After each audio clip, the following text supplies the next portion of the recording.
Welcome back to the Creator Connection. I've got Hank with me, and we'll release the video before I release this.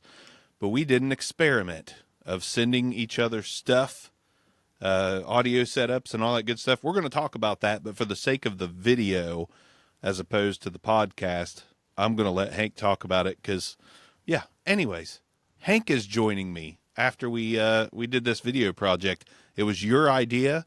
You tell everybody what your idea was, and I know you've got bullet point Hank professional notes queued up and ready to go. So you do you, Hank, and I'm here for instant feedback. Well, like any good idea, I stole it from Film Booth and Finzar from YouTube. They're two of my favorite YouTube creators, and they challenged each other to an editing competition. And Ed from Film Booth, he's always saying, if you can take something from another niche and apply it to your niche, do it. Because it's obviously working, so do it. So I hit up Jeremy with the idea of what if we try to pick the best gear for under $100, microphone interface combo, and then we send them to each other, and then we kind of let the audience decide who won it. So I thought that would be a lot of fun. And it has been. It has been. It's been a slow process because we're super busy. Hey, by the way, Hank, I don't want to upset you, but did you see that YouTube lowered their monetization standards to 500 subs? Conveniently after. Thanks, YouTube. After I've churned out for 2 years. Yeah, which is exactly how long it took me, and the grind is real. But yeah, it was a great idea. Like when Hank pitched this to me, I was like, absolutely, 100%, I'm down. And I'm waiting to see how it goes over because we haven't released them yet, obviously, but I can't wait to see how the audiences react to that format because I have other challenge ideas that I want to do. Yeah, and I'm game for those as well. And I think they'll react well because, if there's one thing I've noticed that, including myself and including you because you stole the idea, we love to see YouTubers that we either have watched or actively do watch collaborate. It's a fun thing. It's, anytime I see any two YouTubers that I watch in the same place, I get abnormally excited. Me too, for some reason. I'm like, they know each other? Yeah. It's like, wow, those two, cool. I watch them both and they're hanging out. Yes. Love it. So I know that this idea was half yours, half stolen, but go through the process on what we decided to do from your urging. What was the parameters? First, we had to come up with a dollar amount value. That was going to be the hardest part because it's got to be low enough to where you got to put your thinking cap on, but it can't be too low to where you just throw out any old thing, here's a pencil mic and and something, So I really wanted to get that right because if it was too high, everybody would be like, well, no, duh. Of course, a Rodecaster Pro and sure SM7B sound good, So I just wanted to keep it in that kind of a parameter of price. Right. Which 100 was almost too low for me. Yeah, it was not easy to come up with the I don't know. I had an idea of what I wanted to do, but being limited to $100, it pretty much meant that the interface was going to be one of 2 or 3 conventional choices, and then you had some unconventional options outside of that. The microphone pretty much needed to be relegated to $50 or less, almost definitely. I think it gets a lot more interesting if we do, which I think this was a good place to start. I think you got to go budget. Like most people out there, when they hear that you can set up a YouTube channel or a podcast or something that sounds good for $100, yep. That's intriguing. I think that's the perfect starting point for a beginner to dive in at. But man, if we had 135, I think if we were at 135 it gets a lot more. It gets a lot more interesting, and we can switch it up a lot more. But I definitely feel like we both did pretty well with the $100 budget. I was very shocked when I heard this microphone that you sent, the Donner PO8, correct? Yeah, It is built well, and I put it. What I do when I get a new microphone is I'll put it into the podcast. Most people want to just do what's tried and true when they're podcasting. I won't do that. I'll put in test stuff, and unfortunately for my audience, they're all the guinea pigs, and they are very vocal. So they'll say, "Hey, you sound like you were talking into a bucket," or "Hey," and my co-host will stop the show and, "Hey, what mic is that? What mic are you on?" And I'm like, "Oh man," we call him Eagle Ears. He must be good at what he does. Yes, he's got these Sony. What are the famous Sony headphones? MDR 7506, 70. There you go. That might not And be he right. just sits there, and he's like, "Every time you stop talking, I can hear a." And I'm like, "Oh my gosh, let me adjust a a noise. If I'm testing a noise gate or anything, my goodness, it's something that can be stressful sometimes." But he loved the sound of this microphone. He was like, "All your, the higher frequencies are there. I can hear it. It's not too overpowering." Which is it's an impressive thing, because I know it's just some run of the mill, AliExpress capsule in that thing. It's got to be. Knowing what I know about Donner after the last couple things they've sent me, there's a cheap capsule in there. Like, lo and behold, I don't know if the body helps it or what, but and I think the same thing of this. I don't think Zoom stuck any kind of like magically Zoom manufactured capsule in this. Like I told you on our test run, the body of the Zoom ZDM1, that's right? Mm-hmm. It's been a long day already. It's a Superlux condenser body, and it's like they bought all the leftovers and slapped a Zoom label on it. Like, and it's, oh, did you get it? I didn't know that. Oh, that okay, it okay, you got the Zoom. was until you said that. I was like, "Oh, I love the body on this." Me thing. too. Me too. And Like you said it's that. kind of perfect, especially for $50, because just like you said about the Donner, the build quality is excellent. The capsule is excellent. It's was it super cardioid, I think, so I mean it as Brian Adams would say, it cuts like a knife when you get off axis of it. So it's it's a really sweet mic, and it had been a long time. When this came out, I bought it to do a video on it, and I think I got rid of it shortly after. Like, it was good, but I had my podcast table outfitted with, I think, Rode Broadcasters at the time. And I was like, I'm not going to use this ZDM1 anymore. And I regretted it instantly, because there's so many mics that were, well, you know how the market is now. Like, there's $50 dynamic mics. There's Maono and Fifine and, the Audio Technicas of the world. And that. And there's so many out there. And it's like, well, I wish I had that ZDM1 to compare these things to now. And I didn't. So when I got this back and I put it on, I was like, I knew this was coming from Hank, but I forgot how good it sounded. And it's just, it's for podcasters, like what me and Hank primarily do, mics like that Donner and this ZDM1, they're kind of perfect. I mean, they're not going to be everyone's cup of tea, because everyone thinks the SM7B is the end all. And it's not, Right. in my opinion. Great mic, but I mean, would you pay $50 for one of these before you'd spend $400 for that? Did you watch a video I haven't released already? Do you have did time not. travel? I did not know. Because I we say think, almost we exactly think alike. that. We think alike. Like I don't.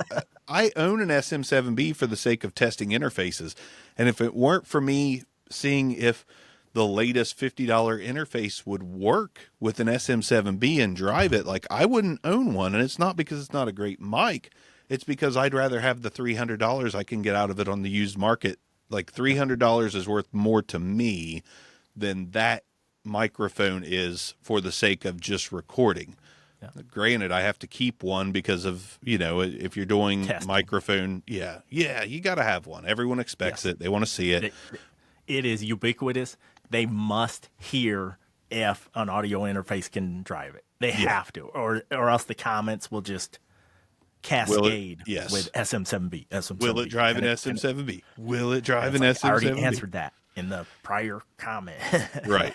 Look, no. And it's like, I kind of wish like we could get I'm sure there's one out there. Here's a video idea for us. The hunt for the mic that requires the same amount of gain as the SM7B, but that's Ooh. cheap. Like what if there's a handheld out there that, you know, you cannot get to negative 12 dB without having the gain on the MAudio interface you sent me Maxed. completely maxed. Like, Okay. I would like to have something that's SM7B gain hungry, but not $400 because I'd love to sell that thing. I really would. I just don't use it I very don't blame often. you. And every time I compare it to a mic that is good, like a good budget mic, I'm always underwhelmed with the SM7B. Me too. It's kind of like the pod mic. Like the pod mic is kind of bland. And to me, the SM7B is bland until you throw Yes. processing on it. Like I will Yes. admit, when I throw processing on the SM7B, especially processing that's a little more tailored to what I like on my Behringer UV1 up in my office, I'm like, man, this sounds good, you know, and it does. But I feel like some of these other mics, this the Fifine K669D, sound really good out of the box, and they're not so bland or boring, and they have a little bit of flavor. But That boringness is what I like about the SM7B, though. me Because too. it will tackle plosives with this gigantic windscreen on it, and it will tame sibilants, and nobody's going to accuse you of being too nasally or anything like that. No, And it that's is. why I like using It it. is the perfect blank canvas mic. Yes. Like you Yes. don't have to post process out plosives or sibilants usually. You know, it's going to work on a female voice, a male voice, a deep voice, a thin voice. It is amazing as a Swiss Army knife of a microphone. But as far as just podcasting goes, like, I don't know. In my opinion, you could take the Zoom ZDM1, and as long as I talk past the capsule somewhat, and the plosives aren't bad with a windscreen on it. Like, I just look at the money. I always look at the money. I'm like, my God, the SM7B is great, but the money that it requires to own this microphone, worth it, yes, but for my tight ass, not so much, because I'm just a tightwad. You know, I love these cheap mics. Anything that someone gives you a compliment on, like, wow, that podcast sounded good. What did you use? Oh, a $37 dynamic. Like, I And love that reward. I tell everyone that is interested in what we do that your channel is the best idea. Quit that, Hank. I do. I truly believe it because you have introduced me to mics I would have never given a first look, let alone a second look. And it is such a cool niche to be in. You're on the front end of finding this stuff. You're not like me. I'm just now playing around with the MAudio PD100, and I'm pretty shocked by it. I'll be honest. Yeah. But yeah, sounds great. But I would have never even attempted it ever. Period. If it don't Yeah. say Shure, Zoom, Tascam, if it doesn't have that brand name recognition on it, I just typically don't look at those microphones. Yeah. And I did, being a tightwad. Like, that's exactly what I was looking at when I started a podcast. I was like, what can I get that's cheap, but it'll sound good? And there really wasn't cheap when you look at those brands very often. Like, what's the cheapest Shure microphone that is usable? Is it a 48? True. The 58 is pretty good for podcasting, I think. That's Yeah. 58. Yeah, it does the job. But then you look at other mics, Tascam, SE, this and that, and it's like they don't sound good till you spend about $100. So Yes, you are correct. that's where this comes in. That's where the nice ZDM1 comes in. I love the way this thing sounds like right now. Like I Me think too. I send them to all my co-hosts. that's All the of way them to have them. go. It's the way to go. Like there's no processing needed. I mean, granted, processing is always good to add some extra flavor, but if I was listening to this on a podcast, raw audio right now, I'm fine with it. I'm making it through that episode with no problems, no issues. Same with this MAudio interface. No problem. Like this I've would be a probably bought perfectly fine setup. I've probably bought 6 of those ZDM ones. And I'm send them probably out to people you responsible do for. podcasting with. Yep. Yeah. And 2 of them don't even podcast anymore, but they're just out into the wind. Yeah, that happens. I have went through some co-hosts myself. I have definitely done that. I've probably went through about 8 to 10 co-hosts on different podcasts. That is the hardest thing in the world to keep up, in my opinion, is to get someone, because when you are a podcaster, how do you get a co-host unless you know another like right now, my podcast I do with people that also do YouTube channels. So that's kind of locked in. Like I know I'm probably going to get some episodes out because these people have the same interests as me. But before I was bringing in my friends, like, oh, let's do this podcast. And it went well for a while. And then they'd slowly disappear. And I'd be like, dang it. It was just getting good. Pod fade out into the ether. Yeah, that's exactly what happens. They all pod Yes, fade a out. lot of people don't have the passion. No. And I get it. You know, I get it. This is a niche too. Like you're either into it or you're not. I mean, obviously you and I are into it, but you either love the art of recording something or you don't. And I will record anything. And businesses come to me all the time and they're like, well, how do you make money from podcasting and all that, and I just don't look at it. It is my last little oasis of not worrying about the money. Yeah. Yeah. It's not about money for me at all. Cause it is completely hobby. I don't know about you. I didn't have a hobby before this. Like I've had things that could have been considered hobbies. Like I was huge into fantasy football for a long time. And like, that's where my first podcast came from. And that enabled me to like travel and go to conferences and expos and like speak about fantasy football, which was just weird. Wow. Yeah. Yeah. That's where all this stemmed from. I was such a massive football fan. Now I barely watch it because this has replaced it. Like instead of watching people get CTE to ruin their lives for the future, I'm like, I'll play with microphones and gear and all that good stuff. But yeah, I 100% agree with you on that. It has overshadowed anything else I used to do. yeah, it has taken over, and it is just what I do. It's pretty much what I think about when I wake up. Like, what gear can I play with today, or what project can I work on? Yeah, yeah. Amazon, you got anything? Sweetwater. I start putting in just like guessing like microphone names. Zoom, ZDM1, USB. Yeah. I just start making up stuff. That's how you found that Shure MVX2U, isn't it? I was like, let me check. What is that? That Shure device we're never going to see. Yeah, it's only been how many months since they it was March. talked about it. Has ever since Hank released the video about this top secret Shure device that Shure was like, not now. You ruined it. You're not getting it. You'll never see it. Thanks, Hank. Now I gotta play with the X2U without the MV in front of it. And I can't wait for that device to ship because I'm buying it immediately. Yeah, me too. As long as it's not pushing 200, because 150 or less, I'm in. I can't see them going over 150. I cannot. They can't. Not for just a plug-in with a USB cord that you can. I mean, it's again. We discussed this on the last thing that we decided to re-record, but it looks like a cigarette lighter. That plugs into your microphone, and they're not a cigarette lighter, but a USB charger, I guess, that goes in your cigarette lighter. So it can't be that much. It's so small. But so I hope they hit 100. I hope it's $100.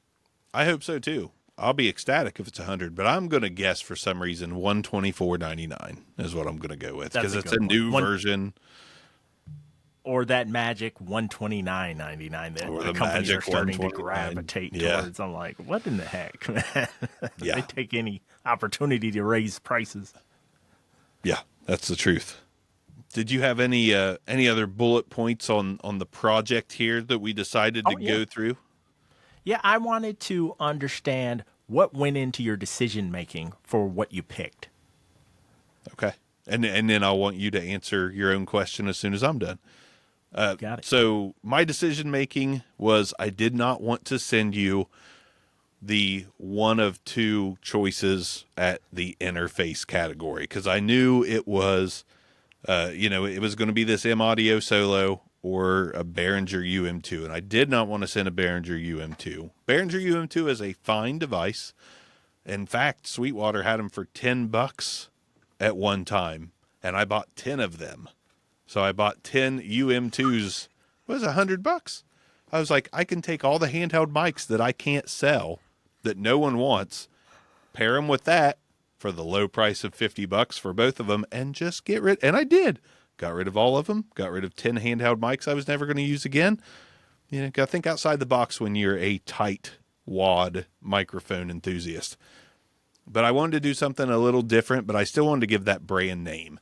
Like I could have went in a million directions, as could have you on Amazon. We could have done any unpronounceable name of interface, the auction, boction, whatever they were going to call it. There's a ton of those out there, but I was like, I want to do brand name.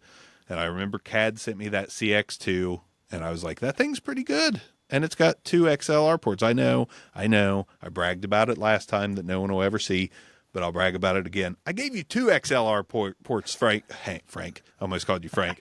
I gave you 2 XLR ports, Hank. And, you gave me 1. What the heck? But no. And you gave me 24 bits. I gave you 24-bit. I did.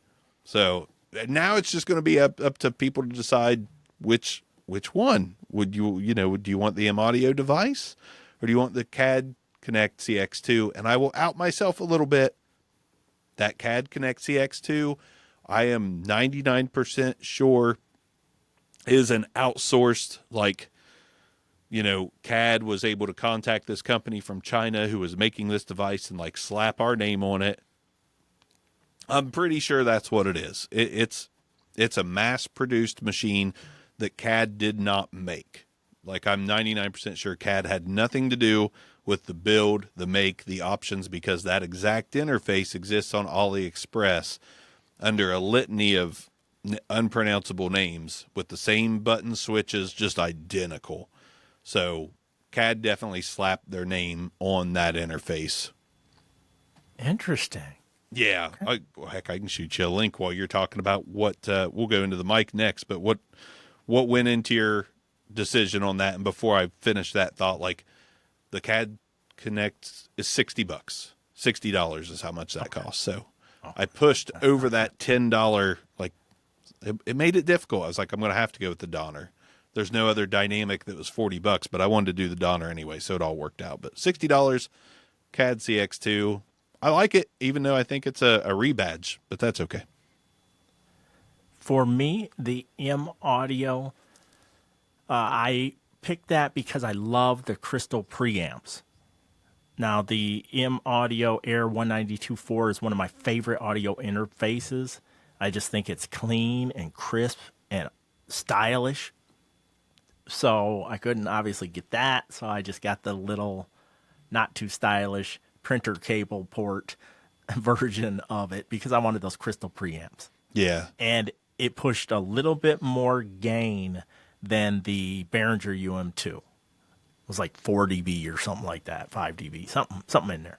And I was thinking to myself, okay, this could possibly look good if we do any kind of microphone test, which I did in my video, where you're trying to push the SM7B, of course, because people always ask. Yeah. Always ask that. But that was the main thing. I wanted a good preamp.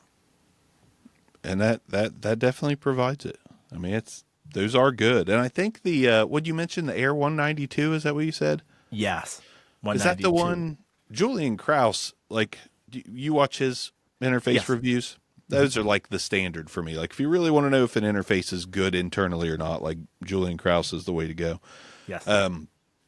But he, at the top of his, basically preamp cleanness chart, I can't remember exactly what it's called, but maybe it's I know that maybe it's that one or maybe it's not, but one of those MAudio devices has the cleanest preamps of I believe it's that anything he's tested.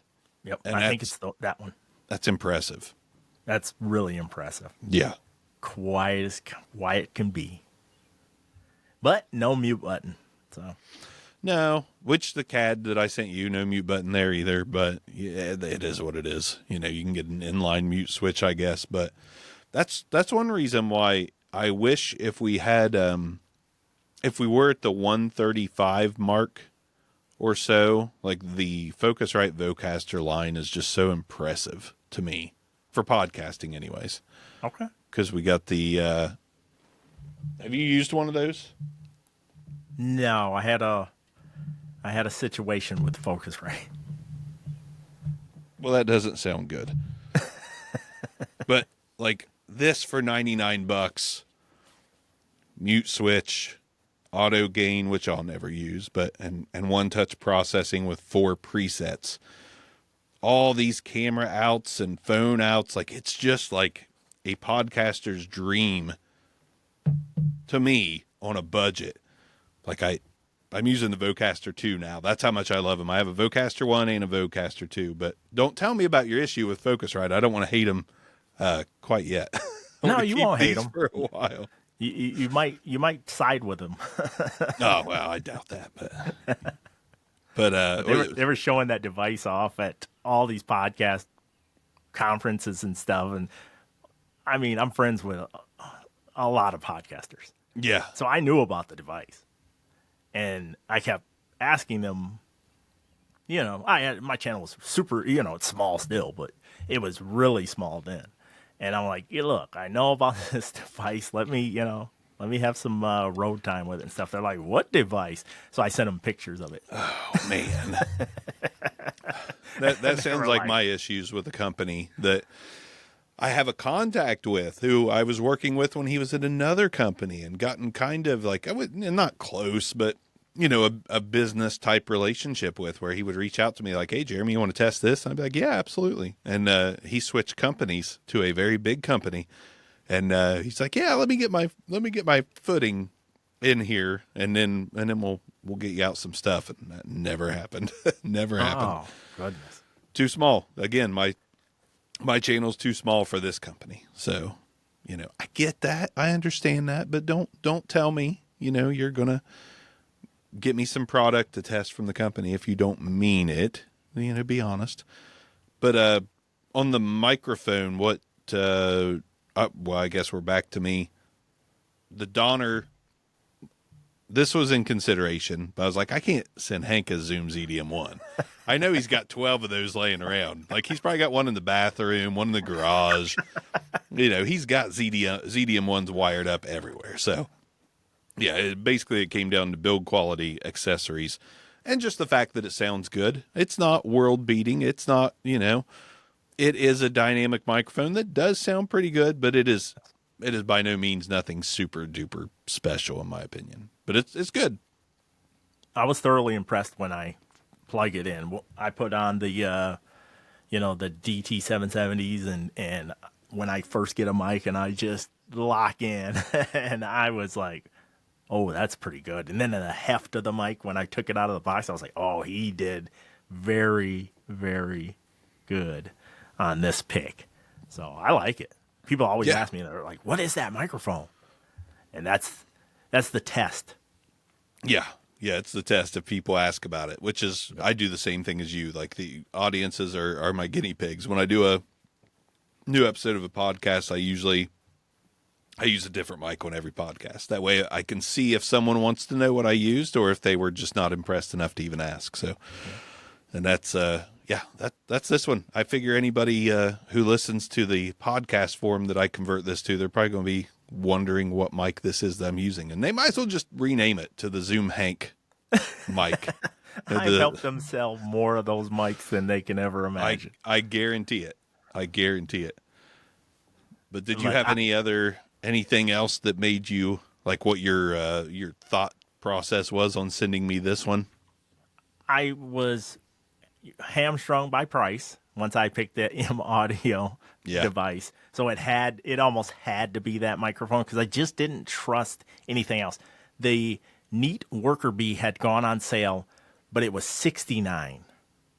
And I just couldn't make the interface work. No. With that, I just couldn't do it because I was like, man, this game set and match if I send him this Worker Bee 2. but I just couldn't swing it. So I was like, it has to be one, a dynamic, because most people that are gonna podcast, they, you know, I'm not saying they can't use a condenser, but I think it's just better suited for a lot of, you know, crummy environments. Like I'm in a Yeah. terribly acoustically terrible environment. So it's almost has to be a dynamic. And most people And then are like I said, like most people yeah, most yeah, people are in just an environment where a dynamic will give them their best sound. It's just just typically factual. Most people that podcast, they don't even think about the sound treatment and all the stuff. Like when I dove into it, no. I just found a room that was quiet, bare walls, and a dynamic will definitely give you the best sound. That's just what it is. Yeah. And I trust the ZDM one. I've not heard of any issues. You know, there's a lot of other mics I've heard of issues with them. I personally haven't heard of any issues that anybody has approached me with anyway. I've heard of a And couple, but they're not okay, serious. They're ones that could happen to anything. Like I know two people that ordered this when it was new, and the capsule had broken off of whatever stem they used to raise it in the head basket. But that's rough. two instances. We're talking years though that this has been out. So Okay. I mean, I've gotten broken brand name mics before that are much bigger than Zoom. It just happens, in shipping. Sometimes it's just going to happen. Like the Neat King Big 2 when it first launched, some of them, that grounding issue, Yes. Yeah. Yep. they were like, hey, can you update that video? I was Right. like, Yeah. I can, but it was the truth. Yep. It's Absolutely. what happened. Yeah. You know, once I got the new mic and it didn't do that anymore, I was like, okay, this mic sounds fantastic, but don't touch it, you know, at that time. Yeah. Yeah. And I've got a few mics around here that I have not done a video on. One of them is a condenser that I adore, and it's random. It's very obscure. You can still buy it, but when you go to adjust the filter switches on it, it's like playing Operation. So you got to have it dialed in before you even start. That's Nice pretty mic though. funny. Yeah. Like I was going for the shin bone, and all of a sudden, Yeah. Get off me. But yeah, I don't know, it was a fun experiment. I think you'll definitely see more from us as far as these go. I mean, it'll take us a while. We're busy. I noticed one thing. I definitely need a shock mount. Because if it I picks up a touch, lot. Oh, yeah, I yeah, hear that. which I got one of these for all those kind of mics that, instead of doing a Okay. shock mount, just doing the Blue Yeti thing, which I had it mounted on it, but I brought the wrong. I think my quick release adapter is for yours, and I've got a different quick release adapter on this arm. So Okay. yeah, the Gator I works was impressed is that what this that came is. with the shock mount, the Donner. Me too, and a I was pop like, filter, and just whole 9 yards. It was very really impressive. The nice. whole package just for $40, which when it came out, it was 79, and they did not do any coupons on it for a while. And then, like Donner does, after time goes on, they're like, "Hey, here's 50% off, or here's 40% off." Or yeah, so that thing's mostly. I think by now that mic has been 40 more often than it's been 70 or 60 or even 50. And I almost bought it. It was about a week or two prior to the competition. It was on sale for $39.99, and I was like hovering, had it added to the wish list. And I Yeah, was like, man, I'm gonna get that, man. I kept on watching your review and stuff, and I was like, oh man, I gotta have that. And then I was like, yeah, well, what if he sends it? yeah. Okay, Hold off, I'll hold hold off off. for a while. Yeah, And because and I had sure no enough, intention in asking for that back, and I'm looking at one right now, and I've got another one here somewhere. So I still have two of them, and I've already decided to move on from those being the pod mic of choice for my multi-person setup, and went with the new Fi-Fine dynamic. But yeah, I was like, yeah, Hank needs to just keep this for his arsenal of mics there. I greatly appreciate it. I like it. Oh, I And appreciate this too, because I missed this thing. that is terrific that we both guessed which mic was coming in the Yeah, old mail. yeah. And I was going to ask you, what made you not send this? Was it just the price? Was the Um, price just a little above the? The MAudio PD100, was it just above the threshold? I don't think so, because I think at the time it could be had at 40 or 39 or 38, and we decided pre-tax. There were two things that really went into consideration, and one was the build quality. Like, I know that mic you just held up it's metal, but it is Yeah. microphonic as all get out. If you tap it, it rings. Like, it's got a very cheap metal is what it's composed of. Doesn't matter if you don't touch it, but if you tap it, you're going to hear it. And two, that MAudio kind of has a bit of a V shape, I think, if I remember correctly. It's kind of like heavy in the lows, bright up top, kind of Q2U-ish in a way. And the Donner was just kind of a little more flat. So I just kind of figured it would, there was potential with the MAudio to not sound right on your voice, or it could sound great. I don't know. I haven't heard it, but I was like, the Donner was a safer choice tone wise for me. I was like, he's going to sound good on this no matter what. The MAudio is questionable because not everybody sounds good on a V shape, but Okay. on a flat neutral, you're not going to get anything offensive out of that. And that's, the Donner is mostly neutral. Anything you would have done differently if you had to do it over again on our little competition? No, I don't think so.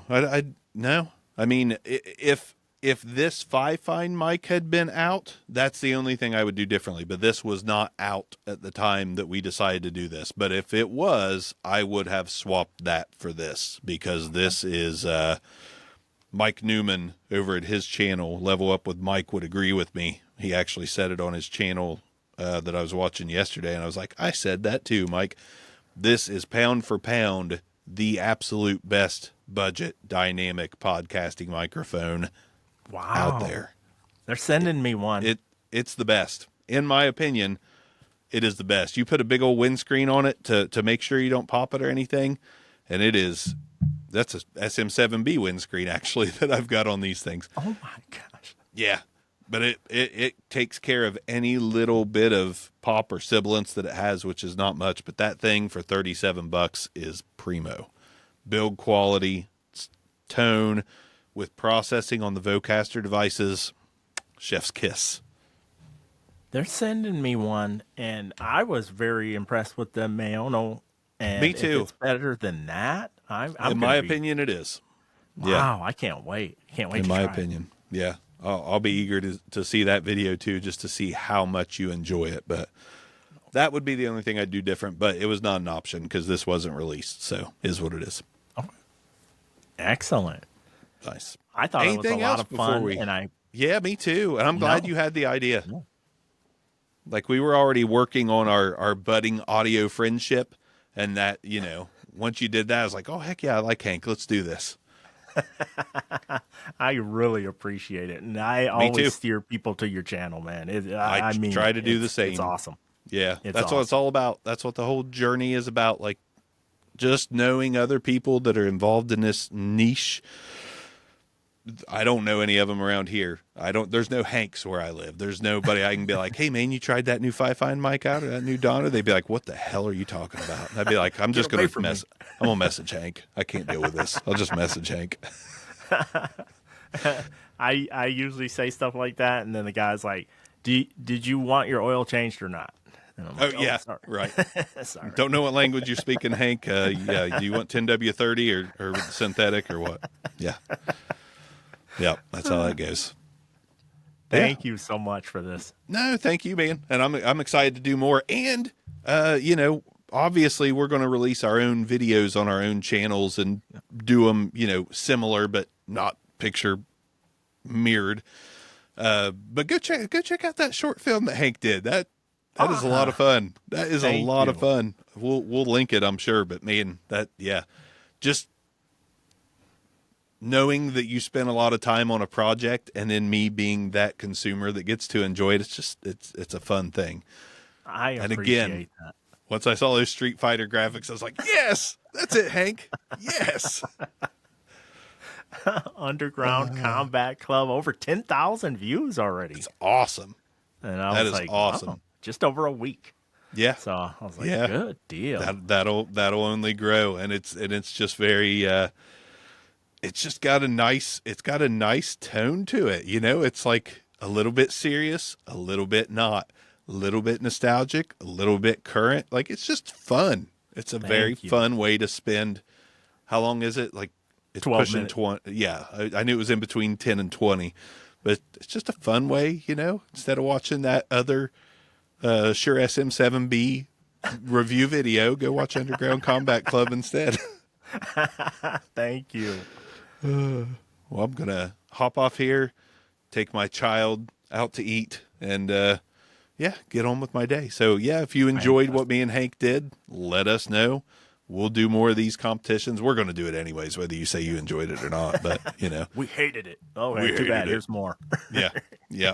But, you know, we got some more green beans coming for you. If you're not a green bean eater, we're going to feed you some of those anyways.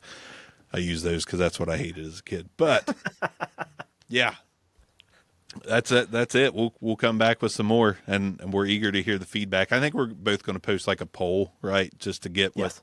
setup people liked more. So that'll tell us who won.